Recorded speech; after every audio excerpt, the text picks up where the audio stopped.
Semangat pagi sahabat Hermina Pekanbaru dimanapun kalian berada. Jadi hari ini kita akan ngebahas masalah kehamilan.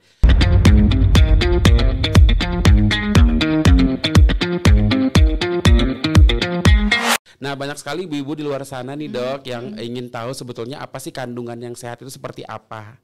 Terus bagaimana sih cara menjaga kandungan agar tetap kuat dan juga sehat.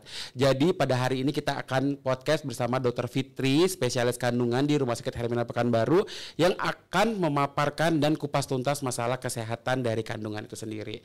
Ya dok, silahkan dok, bagaimana tanggapan dokter? Selamat siang ibu-ibu semua.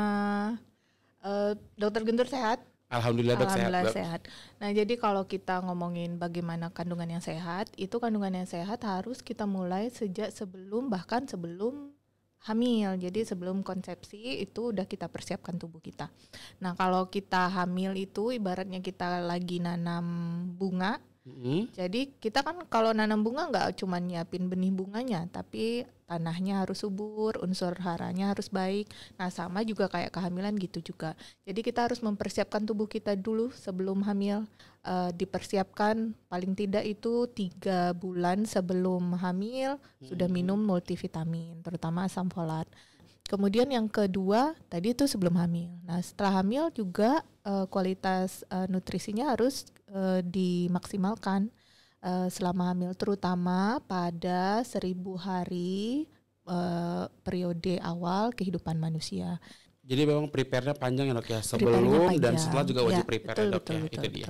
Nah dok, tadi kan kita ngebahas masalah ada mikronutrien, nutrisi, suplemen dan juga kegiatan-kegiatan ya dok ya untuk menunjang agar kondisi si ibu tetap sehat dan juga kuat. Nah dok, saat ini dok banyak sekali ibu-ibu muda nih terutama ya dok ya.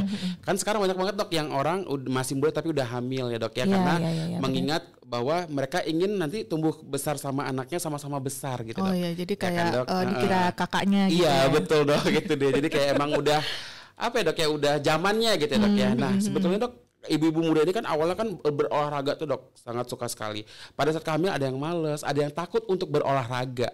Nah dari dokter sendiri sebetulnya olahraga apa sih dok yang boleh dilakukan pada saat ibu hamil? Nah kalau ibu hamil olahraga itu justru bagus loh.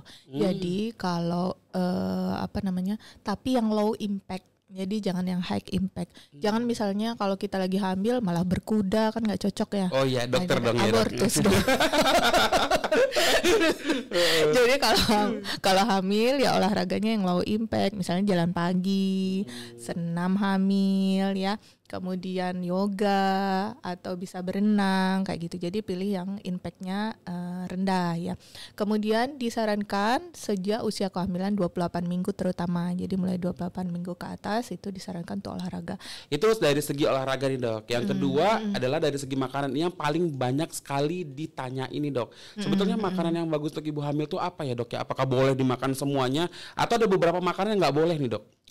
Makanan pada ibu hamil itu disarankan ya harus cukup nutrisi ya, mulai dari makronutrien sama mikronutriennya.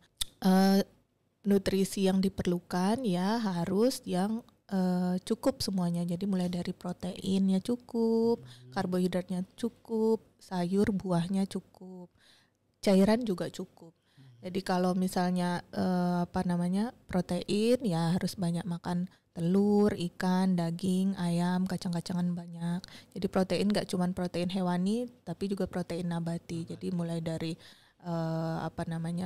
kacang-kacangan juga dimakan, tahu, tempe, toge dimakan. Gak hanya tahu, tempe tapi ada telurnya, ada ayam, ada ikan, ada daging. Setiap kali makan diusahakan kualitasnya lengkap semua unsurnya.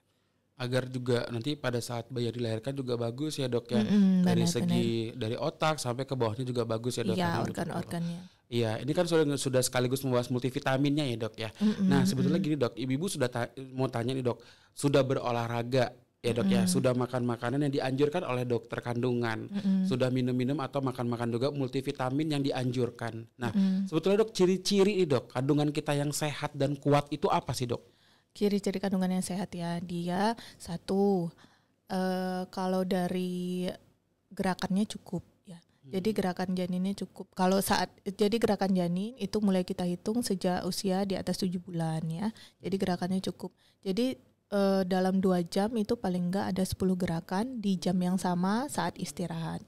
Kemudian berat badannya sesuai dengan usia kehamilannya. Jadi perkembangan berat badannya itu sesuai. Ada kan beberapa ibu hamil yang hamil tapi berat badannya kekurangan, jadi nggak sesuai. Jadi berat badannya sesuai dengan usia kehamilannya. Kemudian tidak ada penyulit, misalnya dia tidak ada gampang kontraksi, kemudian tidak ada perdarahan, dia tidak gampang flek, kayak begitu.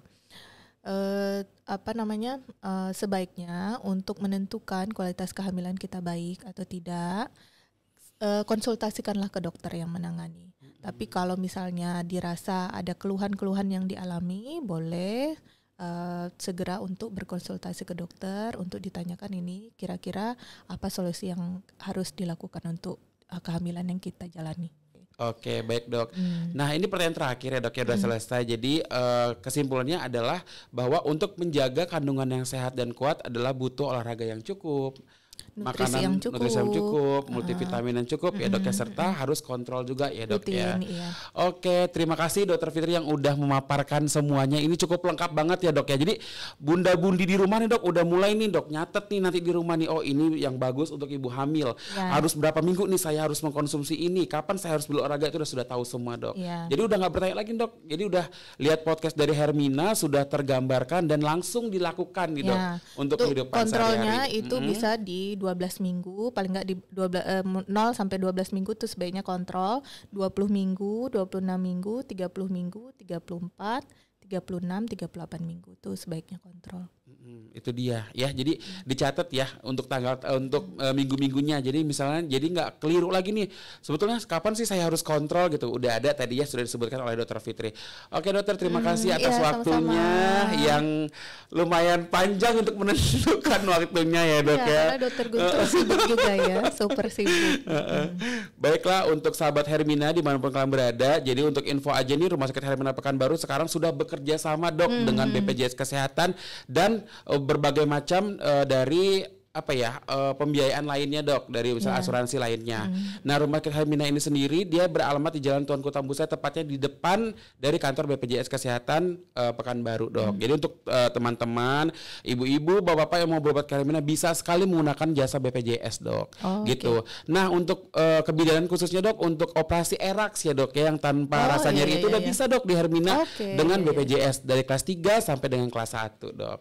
Nanti ketemu lagi sama Dokter Fitri di Rumah Sakit Hermina Pekanbaru gitu. Oke, terima kasih untuk semua sahabat Hermina dimanapun kalian berada. Semoga pemaparan pada siang hari ini dapat diaplikasikan untuk kehidupan sehari-hari ya dok ya. Kita nggak lama-lama biar nanti nggak pusing ya bunda-bundi dengerinnya. Iya betul. Inti-intinya aja gitu. Jadi rajin olahraga, rajin kontrol, nutrisinya harus baik. Oke, nanti bisa di komen di YouTube channelnya atau di Instagram ya dok ya. Misalnya Dokter Fitri harus ngebahas apa lagi, Dokter Fitri siap banget lah untuk podcast ya. Oke, terima kasih dok untuk waktunya dan selamat siang untuk sahabat Hermina. Dah.